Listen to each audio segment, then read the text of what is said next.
Si tu ne connais pas encore l'Église des disciples de Christ du Gabon, je t'invite à aimer et à t'abonner sur notre page Facebook Église EDC et d'activer la cloche de notification, afin de suivre nos différentes activités.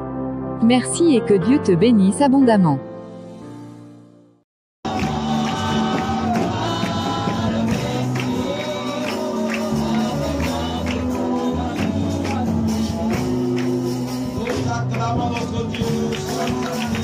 Dieu mérite la louange, il mérite l'adoration, il mérite d'être célébré ce matin.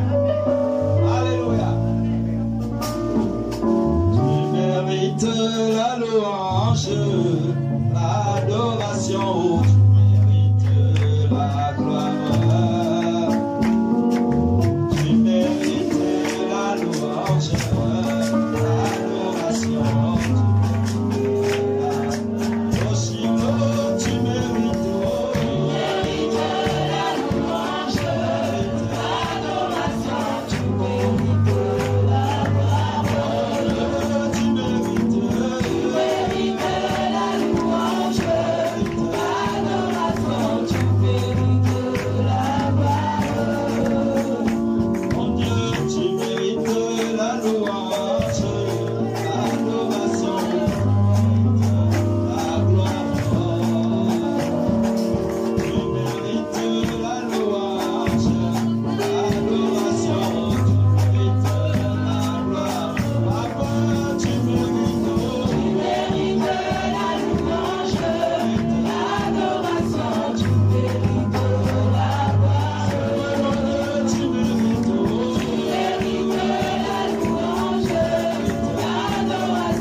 Donc à vous saluer dans le précieux bon nom de Jésus ce matin.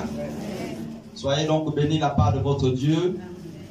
Juste vous rappeler que l'inhumation de notre pasteur, le pasteur Nové pour lequel l'apôtre Epalapayi s'est déplacé du côté de Lomé, assisté, n'est-ce pas, à l'inhumation, a bel et bien eu lieu hier et ça s'est passé dans les meilleures conditions. Pour ceux qui sont sur la plateforme Mon Église, EDC Mon Église, ou encore d'autres plateformes de l'Église, ils ont pu donc voir en live des images, n'est-ce pas, qui avaient été envoyées par le missionnaire Epalapayi Albert. Alléluia. Amen. Il est vrai que c'est douloureux, mais nous pouvons bénir le Seigneur parce que tout ce qu'il fait est bon. Amen. Alléluia. Amen. Tout ce qu'il fait est bon. Et c'est l'occasion de dire davantage encore merci à toutes ces familles qui sont déplacées pour venir assister, n'est-ce pas, à la veillée le vendredi du côté de Mingara, à la résidence de pasteur et missionnaire, l'apôtre Albert Epalapayi. Que Dieu vous bénisse. Alléluia. Ce matin, nous voulons répondre à une question. C'est le thème de notre exhortation ce matin. Est-il encore possible? C'est la question que nous allons répondre tous ensemble ce matin. Alléluia. Amen. Cette exhortation ou cette interrogation me vient à l'esprit lors de mon voyage pour mes différents villages. Vous savez que moi je suis un bon villageois et comme je n'ai pas honte de le dire parce que je suis comme ça, dans ma nature j'exprime exactement ce que je suis. Et donc dans mes différents déplacements autour de l'année d'ailleurs, où j'allais au village, j'ai croisé une jeune fille avec qui on discutait, on bavardait longuement. Et je lui pose la question de savoir, je dis, mais maman, je constate que tu es une belle femme, mais que tu n'es pas mariée. Quelle peut être la raison pour laquelle tu ne te maries pas? Je sais un peu sa communauté, parce que cette communauté ne s'adonne pas trop au mariage. Et puis, je lui dis, est-ce que c'est dû au fait de ta culture, ou bien tu as d'autres raisons pour lesquelles tu ne t'es pas mariée? Elle me dit, bon, effectivement, moi j'ai l'histoire de mariage, je ne veux plus entendre parler maintenant, je ne veux plus vraiment, je ne veux pas entendre parler. Pour l'instant, non, la tête n'est pas ça. Je dis, mais pourquoi? Parce que tu sais, c'est des conseils que mes pères m'ont donnés, et je te les donne aussi. C'est quand tu es encore agréable à regarder comme ça, qu'il vaut mieux souvent profiter de saisir des opportunités que Dieu t'offre pour pouvoir te marier. Quand c'est l'occasion, parce que après, quand les rides vont arriver, il serait difficile maintenant, tu feras d'autres calculs qui n'ont rien à voir avec ce que tu as maintenant. Et puis là, elle m'explique un peu son histoire.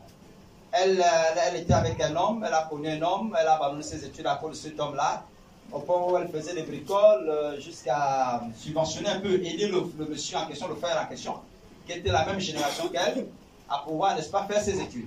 Une fois fini, venu de l'étranger et se retrouve donc à travailler à la présidence de la République, arrive quelques 2 ans après, elle lui dit, bon, moi, l'histoire là, moi je pense que moi je ne suis pas trop convaincu, il vaut mieux qu'on s'arrête là. Et donc elle a été traumatisée en quelque sorte par ce type de relation. Elle s'est dit, mais si le mariage se construit sur cette base-là, il vaut mieux pour moi ne pas penser au mariage. Et puis on a discuté un peu longuement, on a bavardé longuement, et après en allant au campement, je suis allé réfléchir. Et il s'avère que c'était la nièce d'un de nos collègues pasteurs. Donc quand elle me dit, non, je suis la nièce de X, je dis, moi je connais un peu chez toi, et puis bon, je viens un peu souvent, régulièrement. Et tu es de quelle famille? Elle me dit, je suis de telle famille, je suis la nièce de X. Je dis, mais ça, il faut lui dire que j'ai vu ton frère Serge, donc je suis ton nom. Alléluia. Et je suis ton nom. Et puis bon, comme ça on s'appelait tonton, ma nièce, et ainsi de suite. Et donc, elle a été traumatisée par ce type de relation.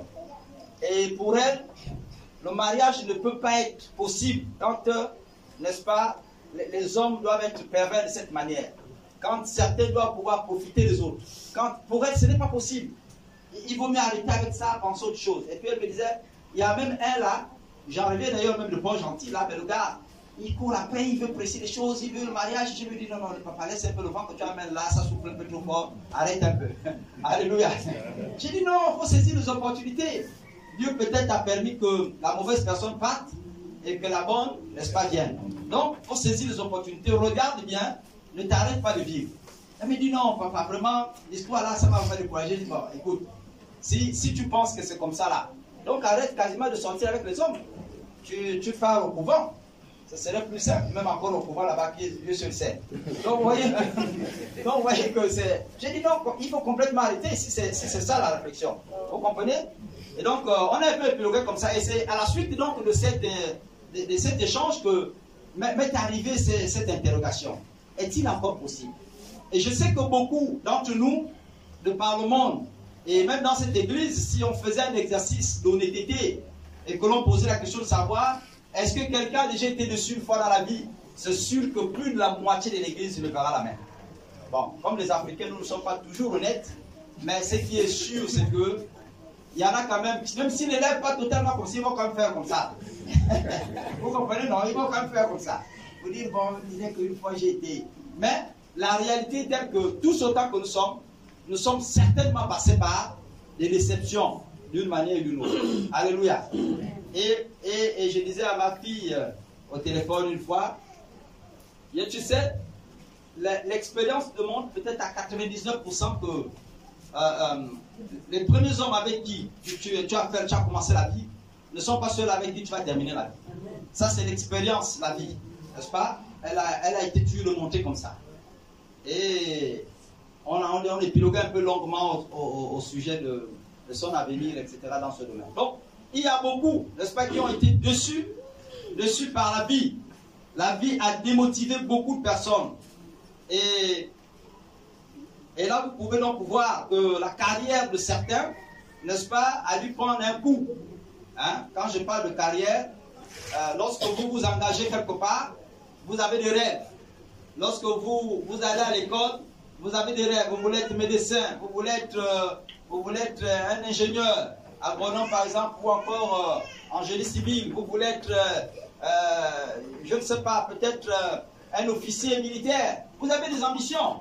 Mais après, pour des raisons multiples que la vie vous impose, n'est-ce pas, vous vous retrouvez à être maçon. Hein? Et l'expression souvent que nous utilisons dans ce cas de figure, c'est que, en fait, il a raté sa carrière. Il a raté sa carrière. Il a échoué dans son avenir. C'est ma fille qui rappelait là, elle chantait ce matin,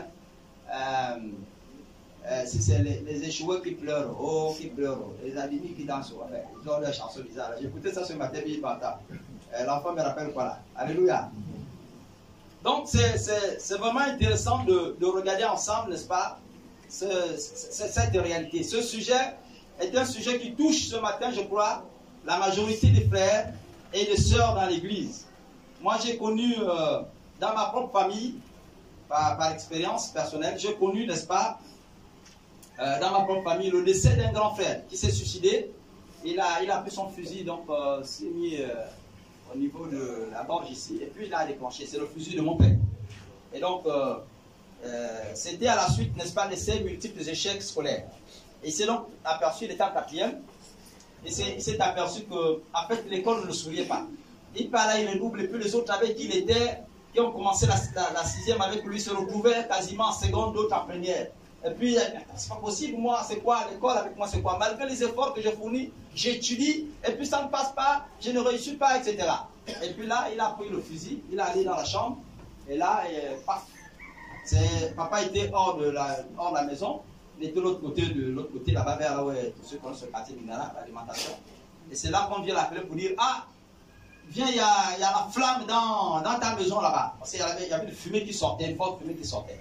Et donc, une des petites sœurs de maman a couru, mais elle était de passage. Elle dit, ah, mais il n'y a personne, la maison est fermée, parce que nous était à l'école. Il n'y a personne, la maison est fermée, et puis il y a une flamme comme ça qui sort. C'est quoi exactement? Ça n'a pas fait un grand bruit, puisqu'il avait complètement collé. Et donc, le canon n'a pas retenti. Et c'est là que papa arrive un peu précipitamment, pensant que la maison est en train de brûler, parce que vous imaginez un paysan, il n'a pas les moyens de se refaire une maison tout de suite. Il a dormi dehors, vous imaginez la vitesse qu'il a dû taper. Donc, quand il arrive là, il pousse la porte, il se rend compte que la porte de sa chambre est fermée, il la casse. Et quand il arrive, l'enfant, toute la tête est complètement désossée.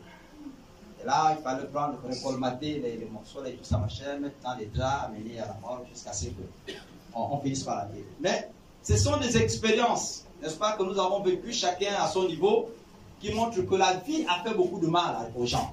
Alléluia. Amen. Nous avons été beaucoup, pour la plupart d'entre nous, déçus quelque part. Et ce matin, je crois que ce message, certainement, Dieu l'a voulu pour que tu sois, n'est-ce pas, fortifié davantage. Alléluia. Vous aviez souhaité être quelque chose d'autre, mais vous devenez aujourd'hui une autre personne. Ça, ce sont les réalités de la vie. Hein? C'est ce que l'on appelle rater sa vie. Parce que, par définition, la carrière de quelqu'un, c'est quoi? C'est lorsque vous choisissez volontairement de faire quelque chose. C'est-à-dire vous choisissez d'être militaire et que vous devenez militaire et que vous progressez comme prévu dans ce domaine-là. Ça, c'est une carrière choisie, une carrière réussie. Hein? Mais lorsque vous voulez devenir médecin et que vous ne l'êtes pas, on appelle ça l'échec. On appelle ça l'échec. Du point de vue des hommes, alléluia, je voudrais rappeler que ça s'appelle échec du point de vue des hommes. C'est pourquoi la question ici est-il encore possible? Amen. Amen. Là, je suis sur le point de vue social, c'est que nous les hommes, nous pensons. Mais d'un point de vue purement spirituel, je voudrais vous dire que Dieu ne voit pas les choses comme nous les regardons. Dieu ne regarde pas, n'est-ce pas, à notre déception comme nous la voyons. Amen. Dieu a une autre manière de concevoir, n'est-ce pas, la carrière d'un homme. La carrière d'un homme, pour Dieu, ne dépend pas, n'est-ce pas, de ce que vous avez été à l'école brillant et que vous ayez fait des grandes études. Ce n'est pas ça, n'est-ce pas, le point de vue de Dieu. Je ne suis pas en train de faire insulte, n'est-ce pas, à l'intelligence humaine. Ce n'est pas ce que je suis en train de dire. Beaucoup de personnes, n'est-ce pas, pour aujourd'hui, je suis encore des spots publicitaires sur Béni TV, où il faut aller en Israël.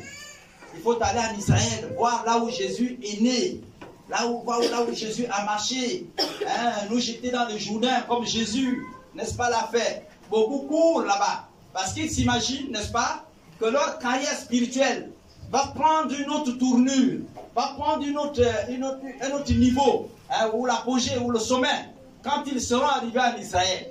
Non, ça c'est des approches purement humaines.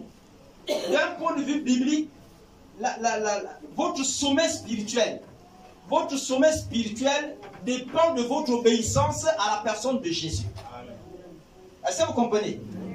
Un chrétien, une chrétienne qui obéit à Christ, c'est-à-dire obéir à Christ ici, c'est quoi? C'est obéir, faire exactement ce que sa parole te commande de faire. C'est ça, obéir à Christ. Lorsque tu obéis à Christ, tu es une sommité spirituelle. Est-ce que tu peux dire Amen? Amen. Alléluia. Amen. Tu es une prophétesse selon Dieu. Tu es un prophète selon Dieu. Tu es un docteur selon Dieu.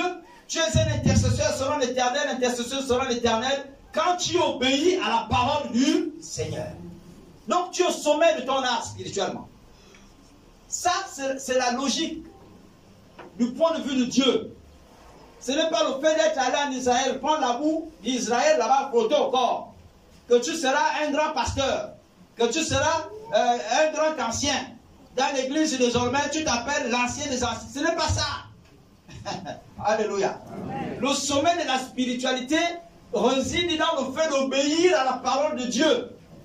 Lorsque vous obéissez à la parole de Dieu, votre vie bascule. Parce que c'est Christ qui change les émotions, qui change les temps et les circonstances dans la vie des hommes. Amen. Alléluia. Amen. Donc vous n'avez pas à regretter. Vous n'avez pas à regretter, n'est-ce pas, de votre passé. Et beaucoup, généralement, s'apitoient sur leur sort passé. Beaucoup s'apitoient sur leur sort passé. J'aurais souhaité être ceci, mais je ne suis pas devenu comme ça. Et à cause de ça, bon, je vais tenter de faire... Non. Ne regardez pas à vos collègues qui roulent dans les grosses cylindrées, qui sont allés, je ne sais pas, aux États-Unis apprendre et qui sont revenus, qui roulent dans le gros cylindré. Ne regardez pas à vos collègues de cette manière-là. Vous aussi, Dieu vous a béni là où vous êtes. Amen. Je suis en train de vous dire que Dieu ne bénit pas seulement, il ne bénit pas seulement le passé, mais il te bénit aussi au présent. Et il te bénira dans l'avenir. Ça, c'est l'Éternel. Donc, ne vous appuyez pas, ne restez pas sur votre sort. Comme quoi, plus que finalement, l'homme qui devait m'épouser ne m'a plus épousé, un autre ne m'épousera plus jamais. Et pour les femmes, pour la plupart du temps, ce sont les femmes qui subissent ce type de caprice. Comme elles sont trop émotionnelles. Hein, émotives, hein, on dit. Hein? Voilà. Émotives. Ah, le français, c'est pas nous. La joie. Alléluia. Amen. Et donc, comme elles sont émotionnelles ou émotives, elles sont toujours accrochées à son passé. C'est l'homme-là qui aurait pu m'épouser. Vraiment, c'est lui-là. C'est en fait lui. Vraiment, c'était le seul, vraiment dans ma vie, c'était le seul que j'avais aimé. Qui t'a dit ça? Ça, c'est ce que toi tu penses. Mais est-ce que Dieu t'a dit que l'homme qui devait t'épouser, c'était forcément lui? Toi, tu as un plan, Dieu a un autre plan. Amen. Alléluia. Amen. Ton plan ne dépend pas de Dieu.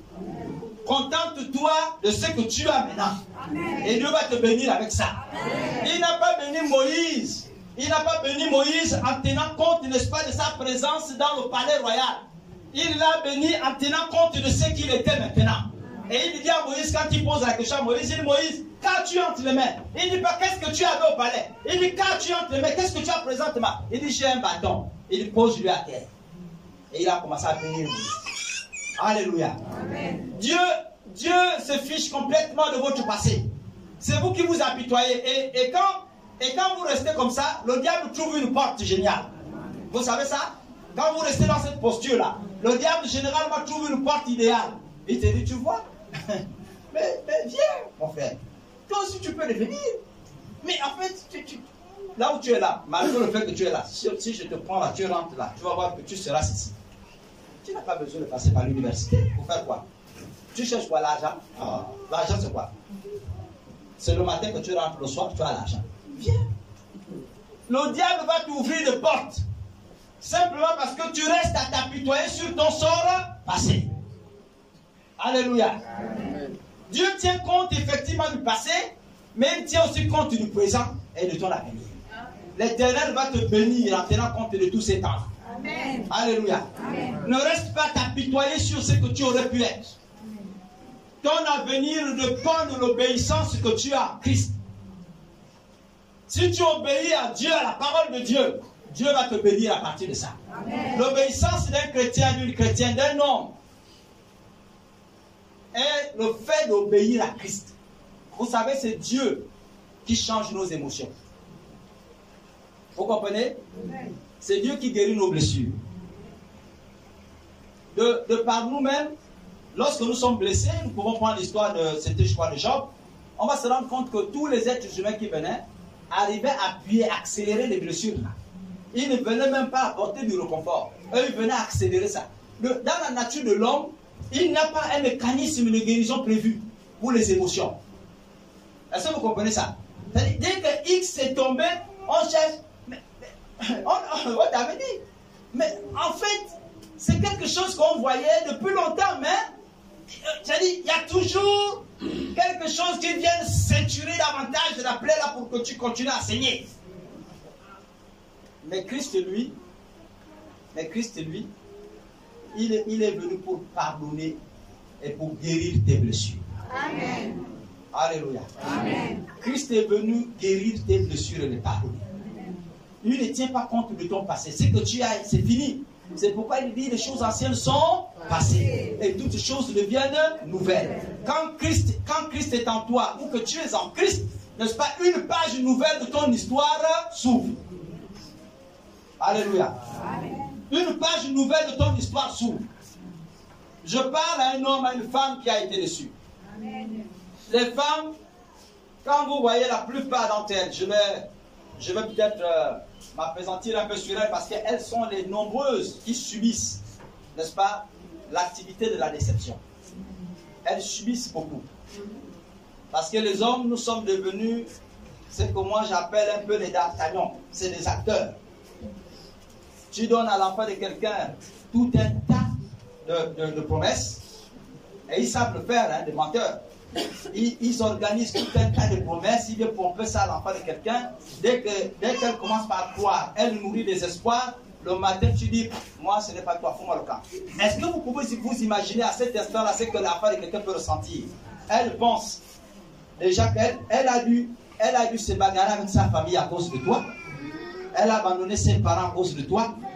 Quand la mère lui a dit, le mari, c'est pas le gars que je vois là. Sa tête là, quand j'écoute la façon qu'il parle là, tu n'as pas dit mon nez, tu as dit jamais. Maman, c'est mon gars, pourquoi vous êtes jaloux de mon avenir? Et ça va commencer par lui remonter en surface. Vous comprenez ça? Ça va commencer par revenir en surface. Je ne sais pas pourquoi. Et pour peu qu'elle tombe sur un prophète qui lui dit, oh, je sens que tes parents ce sont des sorciers. Amen. Amen. Là, l'amen, là, cela dit bien. Il dit amen. Amen. Prophète, tu es dedans, tu es l'homme de Dieu. Tout simplement parce que, n'est-ce pas, les parents ont discerné le fer là, les qualités d'un menteur, les qualités d'un dangereux serpent. Et là, elle va commencer par dire ça, mon Dieu, j'ai quitté ma famille à cause de ce bandit-là. Comment je peux partir? Je vais encore dire quoi aux parents là-bas. Et parfois, pour celles qui n'ont pas le courage de revenir, elles font quoi? Elle n'a plus désormais les moyens de se souvenir. Elle fait la bamboula. Et puis les maladies vont commencer par arriver. Les temps seront difficiles.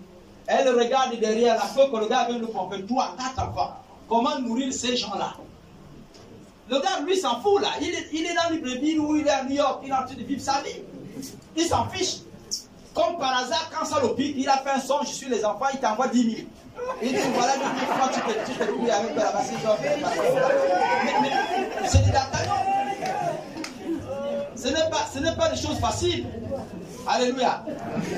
Ce n'est pas des choses faciles. Et les femmes subissent aujourd'hui à cause de ce genre de bandits-là. Elle regarde son avenir, l'école qu'elle avait pu faire, alors qu'elle était brillante. Quand elle regarde qu'elle a tout abandonné à cause de ce bandit-là, la voilà aujourd'hui déçue dans la vie. Alléluia. Et ça, à ce niveau-là, si Christ ne rentre pas dans une vie pour venir guérir tes blessures, tu as le risque d'échouer sur tous les plans et pour toujours. Alléluia. Quand je parle des hommes, ce n'est pas exclu que les femmes, ce n'est pas exclu que les hommes aussi, eux, sont aussi affectés par ces émotions. Parce que nous aussi, on subit. Hein? Il y a aussi des hommes qui subissent. Le problème, c'est que chez nous, on nous a enseigné à ne pas pleurer. C'est ma soeur, il faut pleurer, les hommes. Quand ça fait mal, pleurer. Lui, là, pleurer. Ça vous dégage, ça fait beaucoup de bien. Mais je vous dis la vérité. Ça va donner un peu de céphalée. Après, ça va vous soulager un peu. Est-ce que vous comprenez? Mais nous, on nous a enseigné ça. C'est-à-dire, non, Bouti va me dire, là, tu ne pleures pas. Comme un homme, tu dois pleurer. Et puis, tu fais le dur. Le soir, quand tu rentres là-bas, les paroles qu'on t'a pompé la journée, ça commence à devenir ti. Donc, au lieu de pleurer, les émotions vont t'envahir. Et c'est là que vous voyez beaucoup faire des AVC. Beaucoup d'hommes meurent des AVC, là, c'est ça. Ils ont refusé de faire couler les larmes devant vous, mais dans les chambres là-bas, c'est comme libre. Ça souffle là-bas dans le cœur. Alléluia. Mais les hommes, je disais au pasteur, je crois, ce pasteur, je disais, on célèbre toujours la journée des violences faites aux femmes. Mais les hommes aussi subissent des violences. Hein? Les hommes aussi subissent des violences. Vous avez des femmes, quand elles ouvrent la bouche pour te parler, c'est-à-dire qu'elle est capable, c'est-à-dire la façon qu'elle te bastonne avec ces paroles-là. On me prendre la gifle d'un homme comme toi par les paroles de la femme. Toi là, tu me fais même quoi, toi? Tu crois que les 50 000 que tu me donnes là, ça vaut quoi? Je me fais les cheveux avec ça, je vais faire ceci, cela. Quand tu calcules déjà, elle dit que j'ai la faute quoi, ça veut dire que quelqu'un d'autre fait mieux là-bas. Mais je vous dis, ce sont les réalités. Là, ils sont en train de tailler les secrets des autres.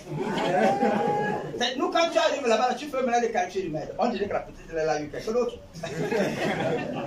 Vous comprenez? Vous êtes dans le multiple calcul. Vous qui êtes mariés là, vous qui vivez avec les hommes, ne dites jamais ça va mal. Même s'ils ne voulaient pas.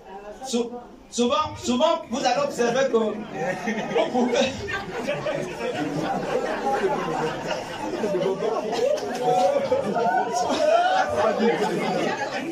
Alléluia. La vérité, on a dit, n'est-ce pas?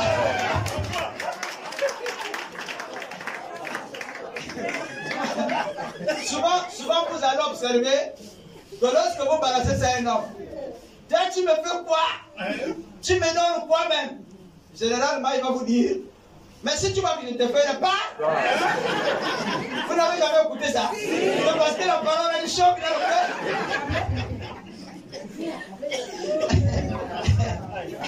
Je vous dis, c'est une des paroles qui fait mal au cœur de l'homme. Quand il imagine le soleil sur lequel l'espoir il est en train de subir pour t'apporter les 50 000, et que tu lui dis, tiens, tu me fais même voilà. Je vous dis, ça lui fait mal, c'est plus que lui chicoter.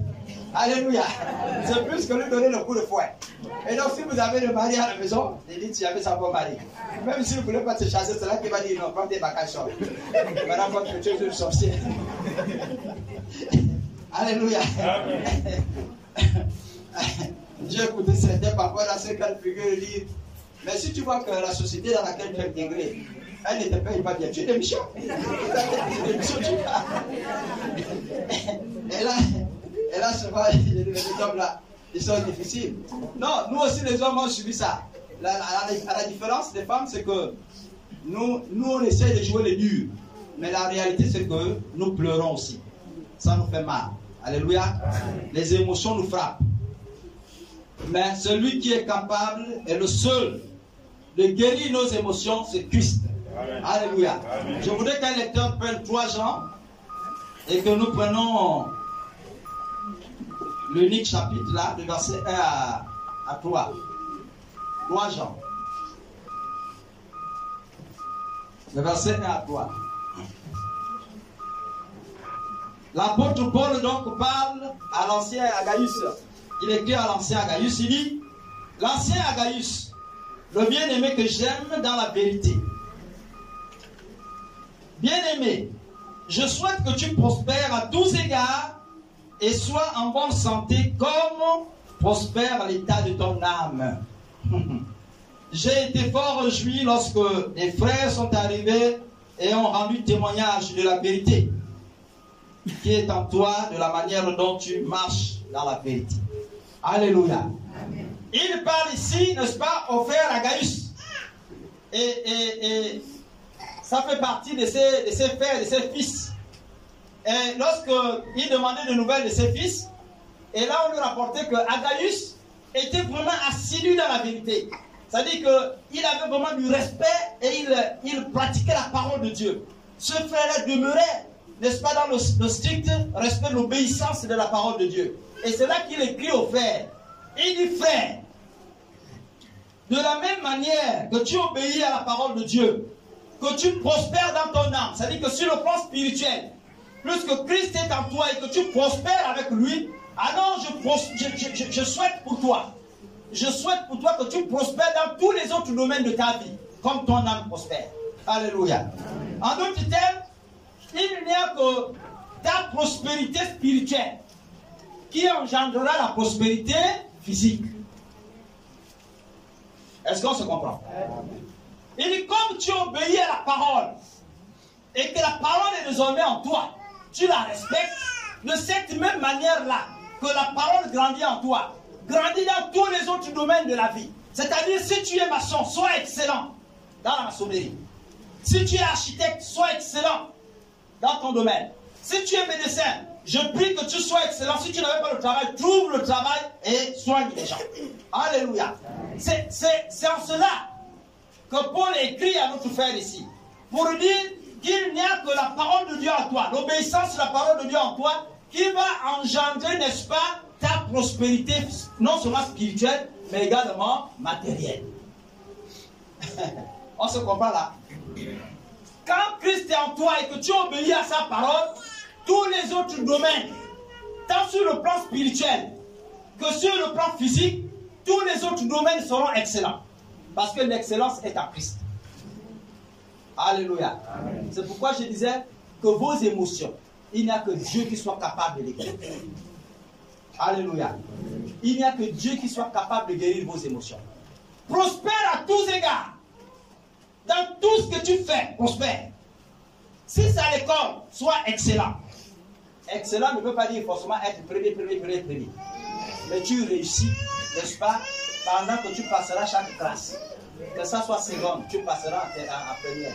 Que ça soit première, tu iras en terminale. Que ça soit en terminale, tu iras, n'est-ce pas, dans les universités. Quand ce serait fini dans les universités, tu trouveras le travail. Prospère à tous égards, comme prospère l'état de ton âme. Alléluia. La prospérité véritable n'est pas dans ton passé, n'est pas dans le fait de t'apitoyer sur ton sort passé. Si mon père n'était pas mort, je serais devenu ceci. Si je n'avais pas fait ceci, je serais devenu cela. Ce n'est pas ça la prospérité. La prospérité, selon que Dieu voit ici, c'est que lorsque tu obéis à sa parole, cette parole t'amène à grandir non seulement spirituellement, mais même sur le plan matériel. Alléluia. Amen. Je connais une femme, c'est Mwemba. C'est la sœur Mwemba Yvette. Cette femme a connu un monsieur qui était militaire. Le monsieur là a pompé les enfants. Papa. Je ne sais pas, il s'est fait une affaire de 5 ou 7 mois, je ne sais pas. Après qu'il a fini de pomper ces enfants-là, le bon monsieur se lève un matin, aidez-moi, je m'en vais. Les histoires avec les éponges comme vous mettez là, moi je n'en fais plus. Reste avec ton histoire là, moi je m'en vais. Et la sœur reste, elle était déprimée. Il fallait la voir au départ, c'était compliqué. Après, elle a fait la rencontre de Jésus. Et là, Dieu a commencé par changer son image. Le monsieur est parti, il a fait, je crois, plus de 20 ans, 10 ans à 15 ans. Le gars est parti. Il est allé là-bas, Dieu aussi a dit, tu vas voir. De la manière que tu as balayé ma servante, en temps, je vais te larguer mon coup de pied. Il pousse là-bas, ça ne marche pas. Il tombe sur les bandits. Il pousse là-bas. Lui-même, il a créé déception ici. Et il est tombé sur d'autres personnes qui ont reçu aussi déception comme lui. Et donc, choc, anti-choc. Caca. Dès qu'il pompe là, lui, il a un mot. Elle a déjà 5. Il est revenu un voyage ici. Après peut-être 10 ans, 15 ans.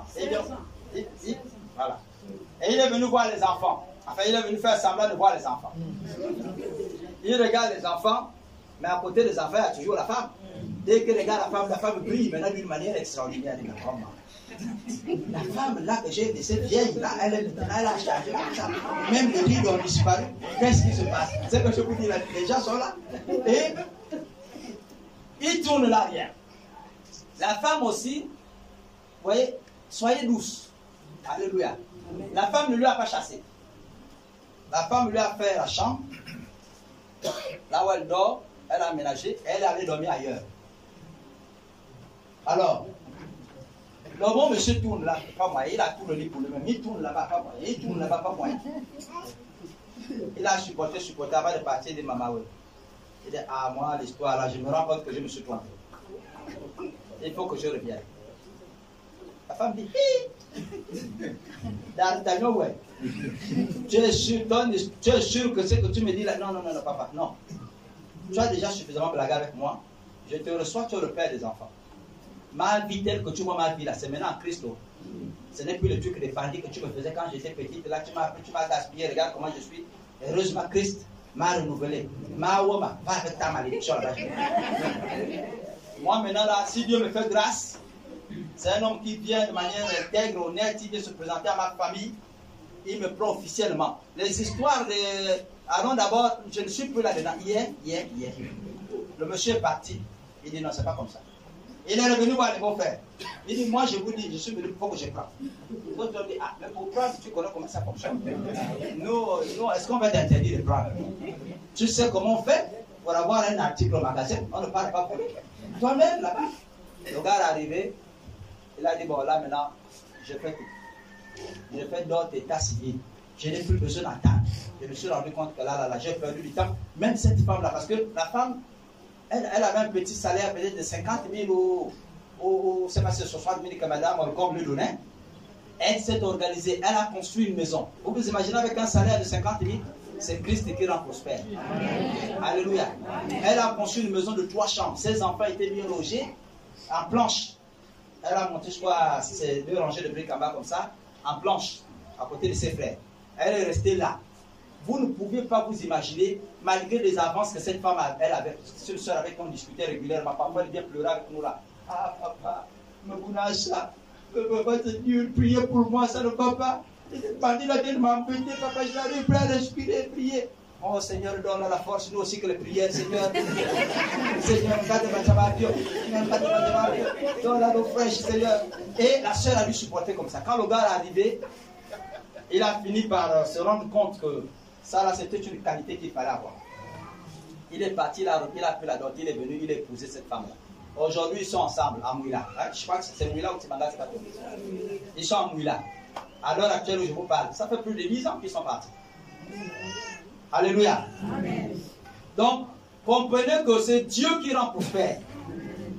Quand elle était loin de Christ, elle n'a pas connu ce temps de gloire-là. Et pourtant, jeune, elle avait souhaité avoir ça. Mais dès qu'elle s'est accrochée à Christ, le monsieur qui lui avait pressé, jeté, abandonné, a fini par se rendre compte qu'elle était devenue plus importante qu'avant. Et il est venu la chercher. Et c'est ce que Paul dit ici. Il dit, de la même manière que ton âme prospère, comme tu es désormais en Christ, je souhaite aussi que tous les autres domaines de la vie réussissent pour toi. Amen. Alléluia. Amen. Quand Christ est en vous, vos émotions vont changer. C'est ce qui fait que, à l'époque, quand vous n'arrivez pas à garder un homme parce que vous étiez trop injurieuse, il va vous donner la capacité de ne pas être injurieuse. Il va changer vos mentalités. Alléluia. Amen. Et là, vous allez vous rendre compte que quand vous croiserez quelqu'un, il va se rendre compte que vous êtes une femme excellente, avec des qualités exceptionnelles. Quand vous croiserez, n'est-ce pas, une jeune dame ou une dame, elle dira, mais ce type-là, pourquoi ces qualités-là, toutes ces qualités-là sont à lui et les autres ne voient pas ça? Mais comment ce gars-là est si bon comme ça et puis il n'a pas de femme? Elle va commencer par convoiter les qualités qui sont en vous. Parce que simplement, Christ a fait son travail dans vous. Alléluia. Amen. Les diplômes, ce n'est pas ce qu'il y a de plus important dans la vie. Si vous avez souhaité être ingénieur et que vous êtes devenu commerçante sur le marché, bénissez le Seigneur pour ce que vous êtes maintenant là. Amen. Parce que l'Éternel vous bénira avec ça. Amen. Alléluia. Amen. Dieu va vous bénir avec votre commerce. Vous avez vu les commerçantes qui mettent au monde des enfants avec leur commerce, qui font de ces enfants-là les docteurs. Hein? Moi, j'ai ma belle-mère qui n'était pas la plus instruite, elle n'était même pas instruite, mais elle s'est bagarrée à éduquer les enfants avec son mari de telle sorte que ces enfants-là soient aujourd'hui de hauts cadres. Dès qu'elle est tombée, c'est le médecin qui est venu le soulever pour dire, ma mère a souffert pour moi, je reconnais qu'elle coupait le poumon au marché pour que j'aille à l'école. Maman, tu ne peux pas mourir comme ça. Médecin, oui, libérez-moi ma mère. Je l'amène sur Libreville. Je vais voir avec mes collègues. On l'a amenée sur Libreville, elle allait se soigner. Elle est là aujourd'hui. Alléluia. Amen. Ça là simplement parce que elle s'est battue à partir du moment où Dieu l'avait placée. À l'endroit où Dieu l'avait placée.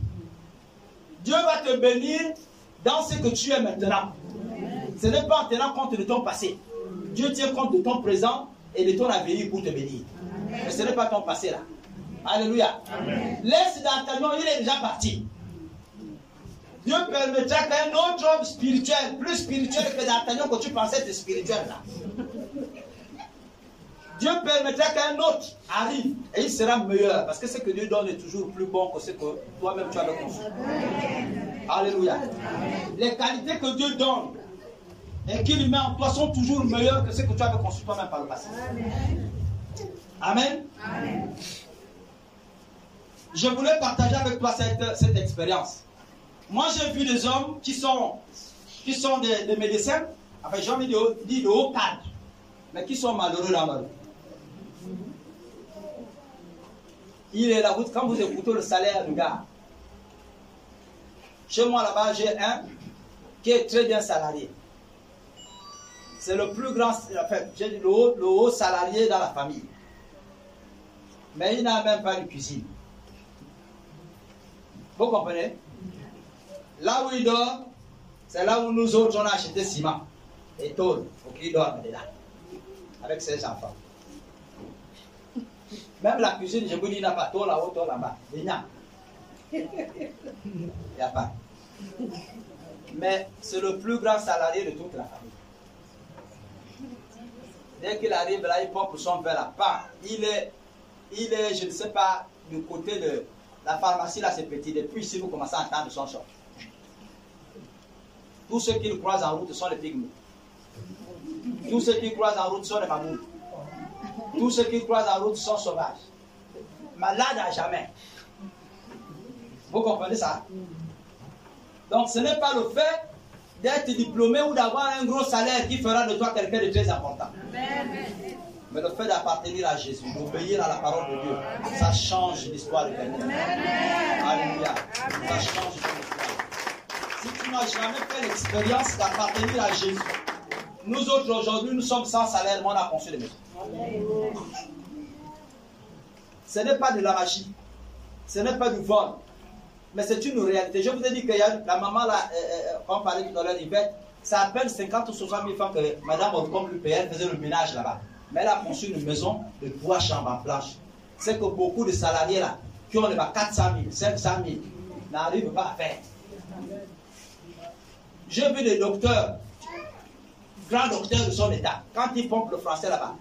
Mais dès qu'il arrive chez lui ici, dans la province, il dort dans les hôtels. C'est des malheureux, vite de bien mal. Donc c'est ça là, le modèle que vous voulez suivre. L'intelligence vient de Christ. La prospérité vient de Christ.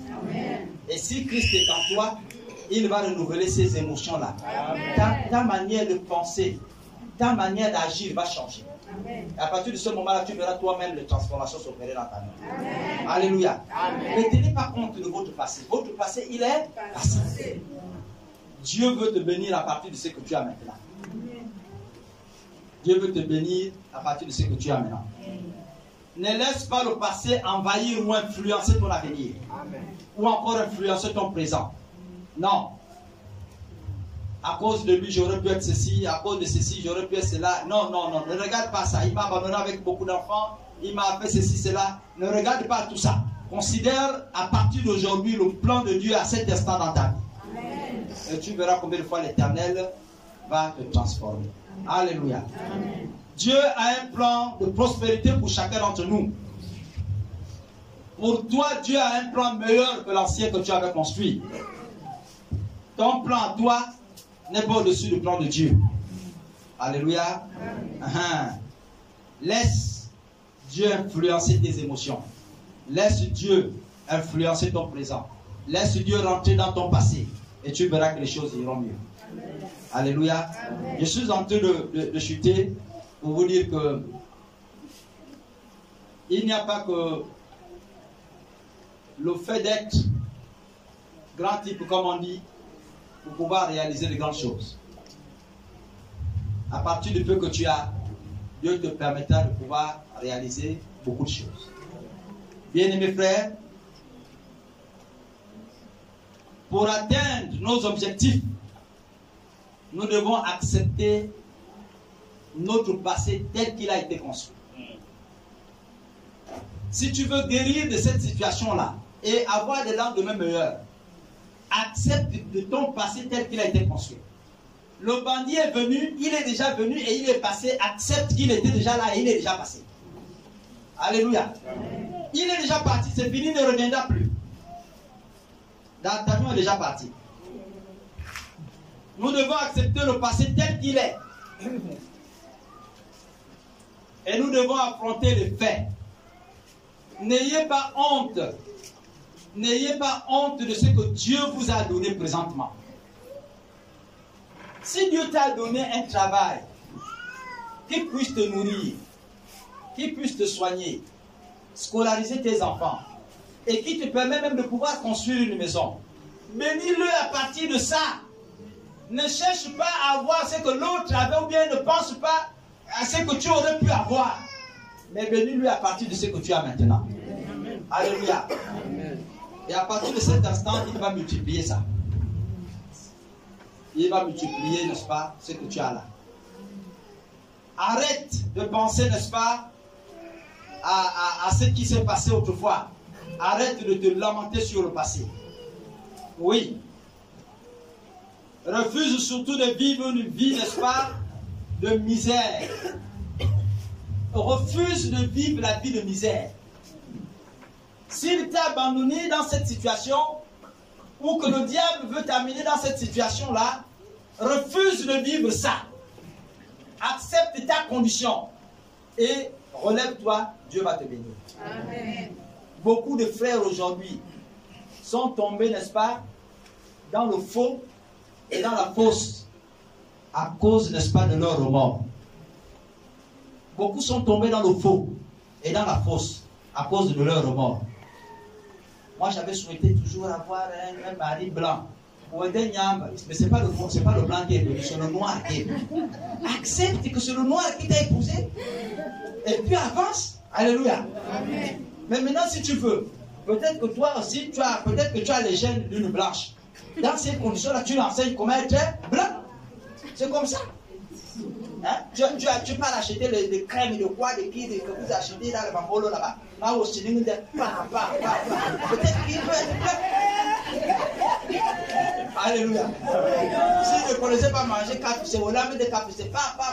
Il mange KFC. Je dis voilà le blanc que j'ai cherché. Voilà, va appliquer le blanc chez toi.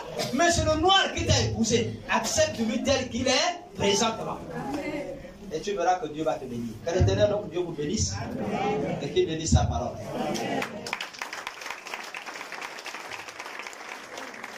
Si tu ne connais pas encore l'Église des disciples de Christ du Gabon, je t'invite à aimer et à t'abonner sur notre page Facebook Église EDC et d'activer la cloche de notification, afin de suivre nos différentes activités. Merci et que Dieu te bénisse abondamment.